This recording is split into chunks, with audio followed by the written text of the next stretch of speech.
فضل امین افریدي چې یو ډېر تکړه ځوان دی، تاسو ټول یې پیژنئ. په پښتنه خاوره کې همیشه د امن د راوستلو خبره کړې ده، همیشه یې د پښتون قام دپاره حق غوښتلی دی. دغه په اسلامیه کالج کې د سټوډنټو پرون ریاستي ادارو دی اوچت کړی دی او تر اوسه پورې دی په جیل کې دی. ډېرو خلکو دی دا پته هم نشته چې دی جیل کې دی یا کوم ځای کې دی، خو داسې په نامعلوم ځای کې دی چې هېڅ چاته پته نه لګي. اوس دوی په اف آی آر هم کټ کړی دی.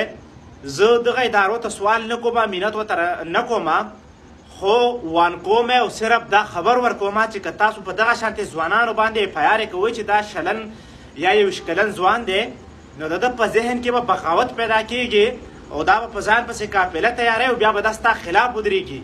ولې د ځوانانو زندګي تباه کوئ؟ که فضل امین افریدي د بدامنۍ خبره کړې چې په دې خاوره کې بدامني راشي، زه ذمهوار یم، ما ته یې ثبوت وښایئ، ما له پانسي راکړئ. که فضل امین افریدي د شر خبره کړي او بیا یې بې دلیله خبره کړي، راشئ زه پانسۍ ته تیار، ما له پانسي راکړئ.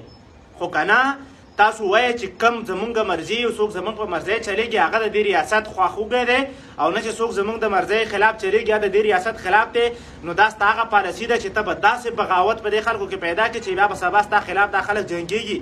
نو ریاسته مه تنګوه د پښتنې خاورې ځوانان چې دا بیا سبا بغاوت پیدا کړي او ستا خلاف جنګېږي. او ټولو پښتنو ته مې دا خواست دی چې د فضل امین دپاره اواز اوچت کړئ. دا فضل امین د دې خاورې بچی دی، د پښتنې خاورې د خلکو دپاره همیشه اواز اوچت کړی دی، د دغه پښتنې خاورې د یتیمانو د کونډو اواز دی. نو تاسو ته مې خواست دی چې د فضل امین دپاره تاسو ټول اواز اوچت کړئ.